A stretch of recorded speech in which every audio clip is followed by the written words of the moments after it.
Hello students, स्वागत है आप सभी का एग्री हब जेट इंस्टीट्यूट के डिजिटल प्लेटफॉर्म पे। तो दोस्तों, आज आपके सामने हम लेके आए हैं हॉर्टिकल्चर की एक वीडियो। पिछली वीडियो भी एक हॉर्टिकल्चर की थी जिसमें हमने बात किए थे हॉर्टिकल्चर के जो भी संस्थान हैं, इंस्टीट्यूट हैं, उनके बारे में अपने चर्चा की थी। तो आज अपने फलों के महत्वता के बारे में अध्ययन करेंगे, जो कि अपने जनरल हॉर्टिकल्चर के अंदर अपने पार्ट फर्स्ट के अंदर कर रहे हैं। ठीक है, तो दोस्तों, फलोत्पादन की महत्वता देखिए। फलोत्पादन की महत्वता किस प्रकार है? एक तो अपने आर्थिक दृष्टि से भी कह सकते हैं और एक पौष्टिक दृष्टि से भी कह सकते हैं। ठीक है, तो पहली जो अपनी है आर्थिक दृष्टि से, ठीक है, और दूसरी है अपनी पौष्टिक महत्वता के आधार पर। जो आर्थिक दृष्टि से, उसके अंदर आर्थिक महत्व अपने क्या क्या है? प्रति इकाई क्षेत्र अधिक उत्पादन, यानी कम क्षेत्र में अधिक उत्पादन मिलना। अगर उत्पादन अधिक होगा तो अपने क्या है? अधिक आय होगी। अधिक आय होगी तो क्या होगा? बेरोजगारी कम होगी। और जैसे अपने देखते हैं अभी अधिक उत्पादन होगा अपने पास तो अपने क्या है? एक्सपोर्ट करेंगे माल। तो एक्सपोर्ट करने से क्या होता है? अपने को विदेशी मुद्रा भी अर्जित अपने कर सकते हैं। और इसी प्रकार अपने देखते हैं इसके अंदर पौष्टिक महत्व के बारे में।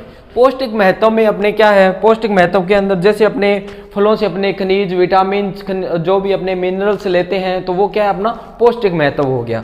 तो पौष्टिक महत्व अपने देखते हैं भाई एग्जाम की दृष्टि से इसमें किस प्रकार अपने को कैसे क्वेश्चन आ जाते हैं। जैसे जेट, ICR, BHU और एग्रीकल्चर सुपरवाइजर के अंदर किस प्रकार से क्वेश्चन आते हैं। तो कई बार आपको जैसे पौष्टिक महत्व आ गया, पौष्टिक महत्व में अपने पास आ जाता है क्वेश्चन, सबसे ज्यादा कैल्शियम किस फ्रूट में पाया जाता है? तो सबसे ज्यादा कैल्शियम किस में है? लीची में पाया जाता है। किस में? लीची में। तो और लीची का मैंने अपने पिछली वीडियो में चर्चा की थी। लीची का NRC कहाँ पे है? मुजफ्फरपुर में है। ठीक है दोस्तों, और लीची में सबसे ज्यादा कैल्शियम पाया जाता है। और लीची का नाम क्या होता है? लीची चाइनेसिस होता है। और इसका मैं आपको एक्स्ट्रा में ये चीजें बता रहा हूं ताकि आपको इससे याद रह जाए, क्योंकि एक चीज बताऊंगा तो फिर अपने उस हिसाब से आगे चले जाएंगे। तो और लीची का जो फ्रूट टाइप होता है वो क्या होता है? सिंगल सीडेड नट होता है। ठीक है दोस्तों, उसके बाद में अपने बात करते हैं सबसे ज्यादा आयरन किसके अंदर होता है। तो दोस्तों, सबसे ज्यादा आयरन सूखा करोंदा के अंदर होता है। किसके अंदर होता है? सूखा करोंदा के अंदर होता है। उसके बाद में खजूर में होता है। अगर आपको मान लो क्वेश्चन में ऐसे आ जाए भी, पूछ लिया जाए भी सबसे ज्यादा आयरन किसके अंदर पाया जाता है, जिसके अंदर क्या है? अपने खजूर दिया हो और ये क्या है? करोंदा, ड्राई करोंदा है जो आपको नहीं दिया हो, तो आप क्या करोगे? खजूर कर दोगे। अगर सूखा करोंदा आया हुआ है उसके बावजूद आप खजूर करते हो तो ये आपका आंसर गलत हो जाएगा। ठीक है दोस्तों, खजूर की अपने बात कर लेते हैं। खजूर किस कुल से है? पोमी कुल से है या एरेकेसी अपने इसकी फैमिली कह सकते हैं। और जो खजूर के बारे में चलो इतनी बात बहुत है। उसके बाद में अपने नेक्स्ट चलते हैं। नेक्स्ट इसमें अपने विटामिन की बात करते हैं। तो विटामिन, सबसे ज्यादा विटामिन ए किसके अंदर पाया जाता है? क्या पूछा गया है? सबसे ज्यादा विटामिन ए किसके अंदर पाया जाता है? तो ये आपको जेट और एग्रीकल्चर सुपरवाइजर की दृष्टि से बहुत ही इंपॉर्टेंट है, क्योंकि इनमें सिंपल क्वेश्चन पूछ लिया जाता है। अभी सबसे ज्यादा विटामिन ए किसके अंदर पाया जाता है? तो आम के अंदर पाया जाता है। ठीक है दोस्तों, और उसके बाद में अपने पपीते में पाया जाता है। तो इसके अंदर कितना पाया जाता है? इसके अंदर 4800 IU इंटरनेशनल यूनिट इसके अंदर पाया जाता है। तो विटामिन ए का जो नाम होता है वो क्या होता है? रेटिनोल होता है। विटामिन ए का नाम क्या होता है? रेटिनोल होता है। इसी प्रकार से हम आगे बढ़ते हैं, नेक्स्ट की चर्चा करते हैं। सबसे ज्यादा विटामिन B1 क्या पूछा है? सबसे ज्यादा विटामिन B1 किसके अंदर पाया जाता है? काजू के अंदर पाया जाता है। B2 किसके अंदर पाया जाता है? B2 आपका बेल के अंदर पाया जाता है, जो कि आगे बताएंगे। एक बार यहाँ पे अपने कंपैरिजन कर लेते हैं। तो कंपैरिजन से क्या है? याद रखने में अपने को आसानी हो जाती है। B1 किस में? काजू में। ठीक है, और 2 नंबर पे अखरोट आ जाता है। कई बार क्योंकि मैंने आपको पहले भी मैं बता चुका हूँ, कई बार ये आपको ऑप्शन ना आए, ये आ जाए तो आप अखरोट कर सकते हो। ठीक है दोस्तों, उसके बाद में अपने सबसे ज्यादा विटामिन B2 सबसे ज्यादा किस में है? बेल में, जो मैं आपको अभी बता चुका हूं। उसके बाद में अपने देखते हैं सबसे ज्यादा विटामिन सी वेरी इंपॉर्टेंट है। काफी बार ये क्वेश्चनों में जो अपने पेपर हैं उनमें रिपीट हो चुकी है, तो ये आपको वेरी इंपॉर्टेंट है। इसको मैं जेट और एग्रीकल्चर सुपरवाइजर की दृष्टि से 3 स्टार देता हूं। ठीक है, तो विटामिन सी किसके अंदर है? बारबेंडस चेरी। क्योंकि कई बार क्या है, जेट के बच्चे जैसे अपने 12th करके निकले हैं तो उनको हो सकता है पता भी होता है पर कई बार नहीं पता होता है, तो अपने आंवला में मानते हैं, ठीक है। तो आंवला से पहले अपने किस में है, बारबेंडस चेरी में है। अगर बारबेंडस चेरी ऑप्शन ना दिया हो इसके अंदर तो आप आंवला और उसके बाद में अमरूद कर सकते हो। इनका क्रम के हिसाब से दिया गया है, सबसे ज़्यादा बारबेंडस चेरी, उसके बाद में आंवला, उसके बाद में अमरूद के अंदर, ठीक है। अब अपने चलते हैं नेक्स्ट। अब अपने कार्बोहाइड्रेट की बात कर लेते हैं। तो सबसे ज़्यादा कार्बोहाइड्रेट किसके अंदर पाया जाता है, सबसे ज़्यादा किशमिश में, और उसके बाद खजूर में, और उसके बाद केला में। किसमें, सबसे पहले किशमिश में सबसे ज़्यादा आ गया आपका किशमिश, उसके बाद आ गया आपका खजूर, और उसके बाद आ गया केला। तो ये आपको याद रखनी है, चाहे आप अभी नोट्स बना लीजिए, चाहे आप इनका स्क्रीनशॉट ले लीजिए, क्योंकि आपको हमने तो मेहनत कर ली, इनको अलग अलग करके आपको समझाया गया है। तो हम आशा करते हैं भी आप इतनी ईमानदारी से इनको समझ रहे हो।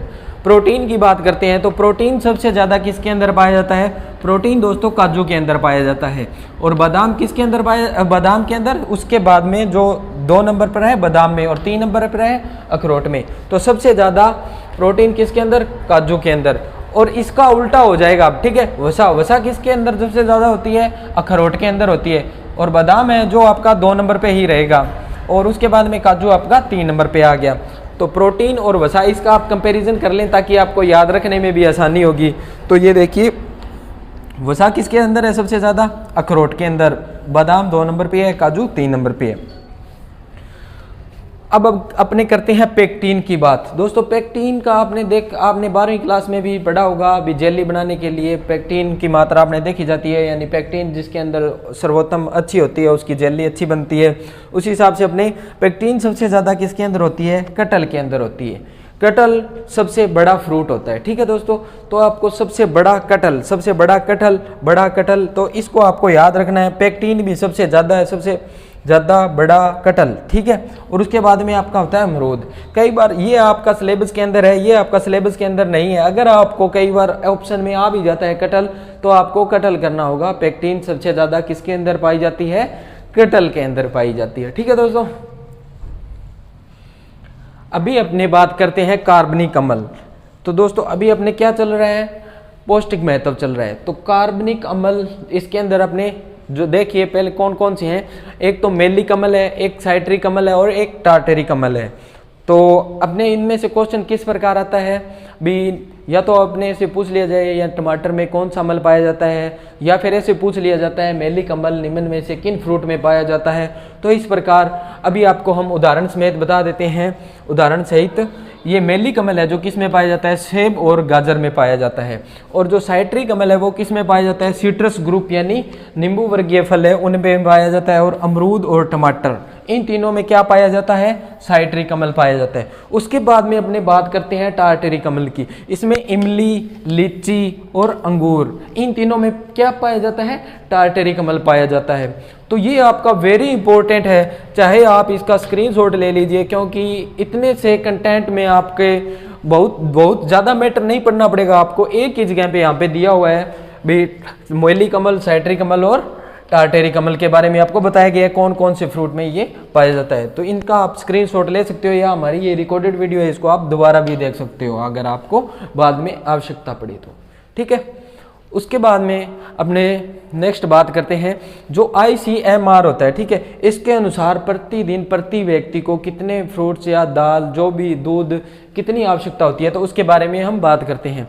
तो ये कहाँ पे स्थित है, न्यू दिल्ली में स्थित है। तो इसको Indian counselling of medical research, जो कहाँ पे है, न्यू दिल्ली में के अनुसार न्यू दिल्ली में है। तो इसको प्रतिदिन कितनी आवश्यकता होती है प्रति व्यक्ति को। जैसे अपने बात करते हैं सब्जियों की, तो सब्जियों में कितनी आवश्यकता होती है, 300 ग्राम सब्जियां जो प्रति व्यक्ति प्रतिदिन आवश्यकता होती है। अब अपने फल की बात कर लेते हैं, तो प्रतिदिन प्रति व्यक्ति के लिए 120 ग्राम फल, और दाल की बात कर लेते हैं तो 80 ग्राम, अनाज की बात कर लेते हैं 475, और दूध की बात कर लेते हैं 280 ml, यानी ये अपने 24 घंटे के अंदर अपने प्रतिदिन प्रति व्यक्ति को आवश्यकता होती है। तो दोस्तों अब अपने इनके पढ़ चुके हैं पौष्टिक महत्व, ठीक है। तो अब अपने इसमें आगे बात करते हैं किसकी, इसमें अपने आगे बात करेंगे इनके औषधीय महत्व की। किनके, जो फलों का औषधीय महत्व क्या होता है दोस्तों।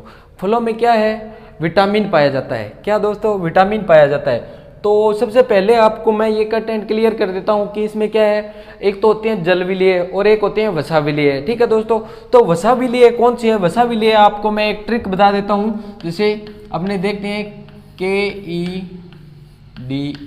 ठीक है, क्या है? कीड़ा। कीड़ा क्या होता है दोस्तों? जब वसा में, जैसे अपने कीड़ा को वसा में डाला तो वो क्या है? मर गया।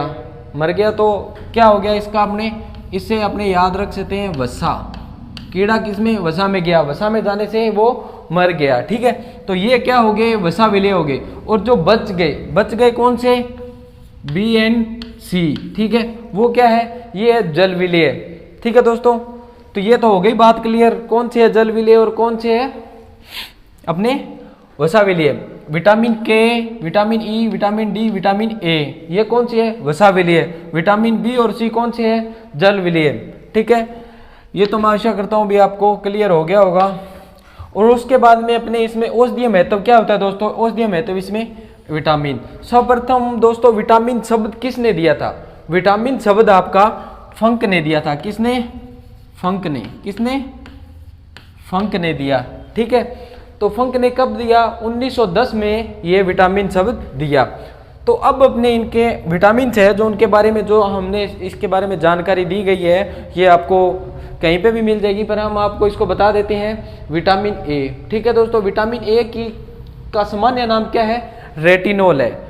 तो इस विटामिन A की कमी से क्या हो जाता है? रतौंधी रोग हो जाता है, यानी धुंधला दिखने लग जाता है। तो क्या है? विटामिन A की कमी से कौन सा रोग हो जाता है? तो ये क्वेश्चन आपका पहले काफी बार आया है, तो ये आपको इंपॉर्टेंट है और आपको याद रखना है।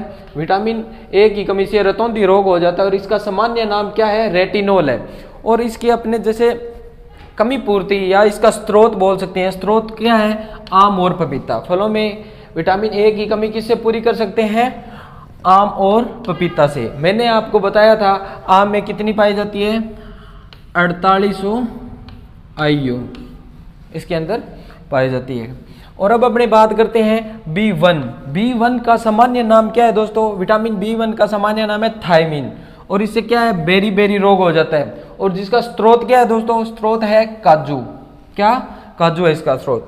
विटामिन B1 नाम आप याद रखना, थायमिन, और इसकी कमी से बेरी रोग हो जाता है। ये भी है, काफी बार एग्जामों में क्वेश्चन पुट किया गया है। उसके बाद में B2 आपका राइबोफ्लेविन। ठीक है, इसका सामान्य नाम आ गया। और इसकी कमी से कौन सा? छाले पड़ना। क्या? इसकी कमी से कौन सा रोग हो जाता है? छाले पड़ना। और इसकी स्रोत कौन सी है? बेल और पपीता। उसके बाद में अपने करते हैं विटामिन B3 का नाम क्या है? नियासिन। क्या? नियासिन। और इसकी कमी से पेलेग्रा रोग हो जाता है। उसके बाद में विटामिन B5 पेंटाथेनिक अम्ल। ठीक है, बर्निंग फिट सिंड्रोम, इसकी कमी से क्या? बर्निंग फिट सिंड्रोम जो रोग है वो हो जाता है। विटामिन B6 का नाम क्या है? पैराडॉक्सिन, और इसकी कमी से क्या है? चर्म रोग हो जाते हैं। और उसके बाद में विटामिन B12 की अपने बात करते हैं जो इंपॉर्टेंट है, जिसका नाम क्या है? साइनोकोबालेमिन। इसके अंदर कौन सी धातु? कोबाल्ट धातु पाई जाती है। इसके कारण क्या है? इसको कोबालेमिन, साइनोकोबालेमिन नाम दिया गया। ठीक है, और इसकी कमी से क्या है? एनीमिया रोग हो जाता है। क्या? एनीमिया रोग हो जाता है। ठीक है दोस्तों, अब अपने नेक्स्ट जो अपने विटामिन बच गए हैं उनकी बात कर लेते हैं। Vitamin C, very important, ascorbic अम्ल। ठीक है, इसका सामान्य नाम क्या है? एस्कॉर्बिक अम्ल। और इसकी कमी से क्या है? स्कर्वी रोग हो जाता है। और इसकी कमी पूर्ति किससे कर सकते हैं? बारबेंडस चेरी और अपने आंवला। ठीक है, उसके बाद में विटामिन डी का सामान्य नाम जो क्या है? कैल्सिफेरॉल। क्या? कैल्सिफेरॉल। इसकी कमी से रिकेट्स रोग हो जाते हैं, यानी ये हड्डियों का रोग होता है। और इसकी जैसे कमी पूर्ति कहाँ से? अंडा और मछली है उनसे अपने पूरी कर सकते हैं। और विटामिन ई से, ई का नाम क्या है? टोकोफेरॉल। और इसकी कमी से कौन सा? बांझपन की समस्या है वो देखने को आती है। और हरी सब्जी, इसकी हरी सब्जी से अपने इनको क्या है? कमी पूर्ति अपने विटामिन ई की कर सकते हैं। उसके बाद में विटामिन के नेफ्थलोक्विनोन। ठीक है, जिससे क्या है? रुधिर स्त्राव। जिससे क्या है? रुधिर स्त्राव, यानी चोट लग जाने पर रुधिर स्त्राव होता रहता है, रुकता नहीं है, यानी रक्त का थक्का नहीं बनता है। ठीक है, तो इसकी अपने कमी पूर्ति हरी सब्जी एवं टमाटर द्वारा। ठीक है दोस्तों, आज के लिए इतना ही, दीजिए हमें इजाज़त। और दोस्तों जो भी बच्चे जेट ICR BHU की तैयारी करना चाहते हैं, ऑफलाइन आना चाहते हैं, तो अभी 1 जनवरी से बैच स्टार्ट होने की संभावना है। तो आप हमें कांटेक्ट कर लीजिए, या आपको जेट से संबंधित जो भी आपको गाइड चाहिए तो वो हम दे देंगे आपको। और हमारे नंबर जो इसके आप दिए हुए हैं नीचे, आप लिंक में देखोगे डिस्क्रिप्शन में हमारे नंबर दिए गए हैं और कोचिंग का एड्रेस भी दिया गया है। और शाम को हमारी डेली लाइव 6 बजे ऑन लाइव क्लास होती है, उसमें आप जुड़ सकते हो। जो नीचे नंबर दिए गए हैं अपने डिस्क्रिप्शन में, उस पर आप अपना व्हाट्सएप नंबर जो आप मैसेज कर रहे हैं ना, उसे हम आपको लिंक प्रोवाइड करा देंगे, उससे आप हमारी क्लास ज्वाइन कर लोगे। थैंक यू दोस्तों।